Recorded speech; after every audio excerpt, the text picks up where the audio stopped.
Hello, welcome again to another episode of the Workplace Podcast with Dominic. In our last episode, we concluded the Career Matters series, and in this episode, we'll be opening up the leadership series for leading professionals, both for young people and also working professionals who are either in leadership positions or aspiring to be in leadership positions. One important thing for us to understand when talking about the subject of leadership is the ability to manage self. The first key component of leadership is self-management. And so when we understand what self-management is, then we can say we have an intro or a basic grasp of what leadership is. And so in today's episode, we'll be attempting to talk about self-management. And the hope and the aim for us is that at the end of this conversation, you will take one or two things you probably want to improve in your journey to become a better leader. It's okay if you probably have a title now, say a leadership title where you know that you truly do not even know how to manage yourself. This episode is supposed to help you be a better leader so you can get your grasp on your leadership journey. Leadership starts with managing yourself, like I said earlier on. Now, before leading others, it is crucial to be self-aware, to demonstrate emotional intelligence, and to maintain a strong sense of personal responsibility. Where you cannot hold yourself to some accountability and responsibility, then you can't say to be a leader. And so the first thing for me is how self-aware are you as a leader? How are you able to demonstrate strong emotional intelligence? And how do you maintain a strong sense of personal responsibility? I'm going to list some key aspects of leadership when we talk about managing yourself. And number one will be self-awareness, like I said earlier on. Now, understanding your strengths, your weakness, your value, your emotions, right, are essential for you becoming an effective leader. A leader must understand where their strength lies, where their weakness lies, where their values lies, and what their emotions lies, and be really, really true to themselves, right? On the leadership journey, there's no point lying to yourself. What are your strengths? What are your weaknesses?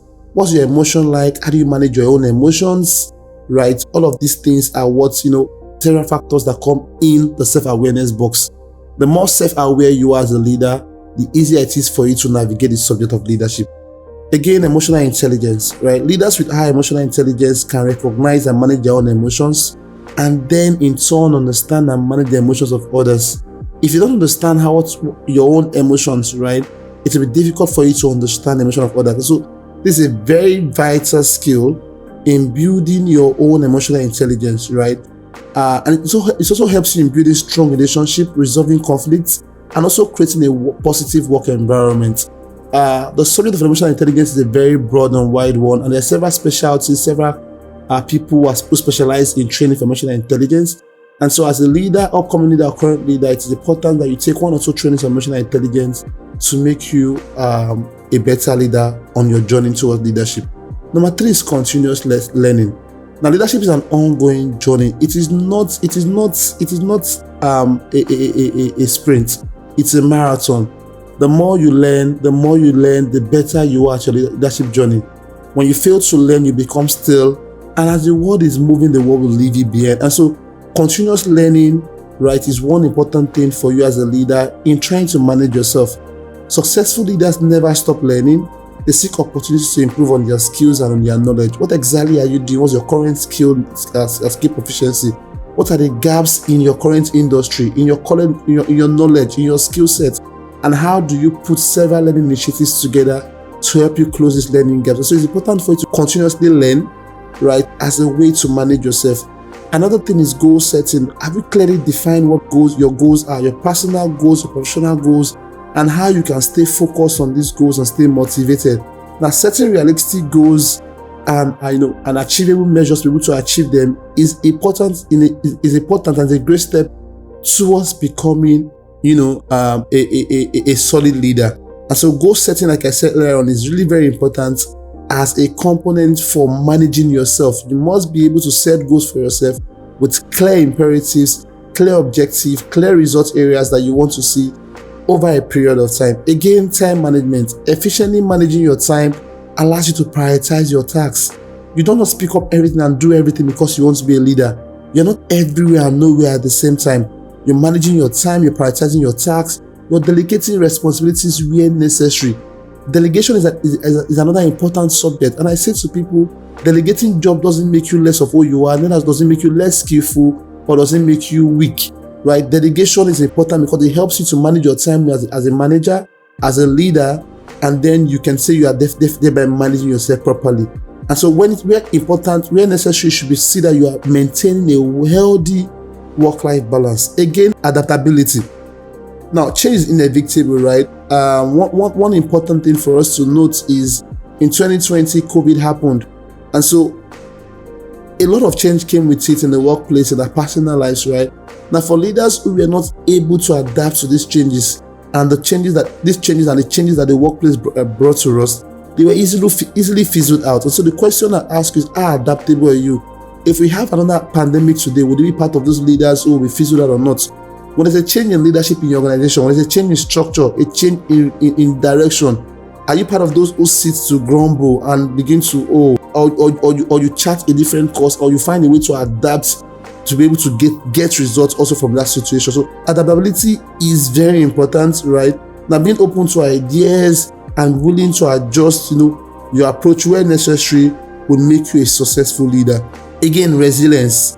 Leaders face challenges and setbacks, right? It is essential to bounce back and maintain a positive outlook when you face challenges. Now, resilience helps you stay strong during tough times and inspire others to do the same as well. As a leader, one of your major jobs is to inspire people towards success. And so where you are, where you have a resilient mindset, you not only motivate yourself, but you also motivate your team towards success because they see you as an example of resilience to follow in challenging times. Another important factor towards managing yourself is integrity. Leading with integrity means you are being honest and ethical, and you are consistent in your action and decision making. You're not saying something else today and doing something else tomorrow. You're not speaking from both sides of your mouth, right? You are saying what you should say, when you should say it, and how you should say it without fear or prejudice.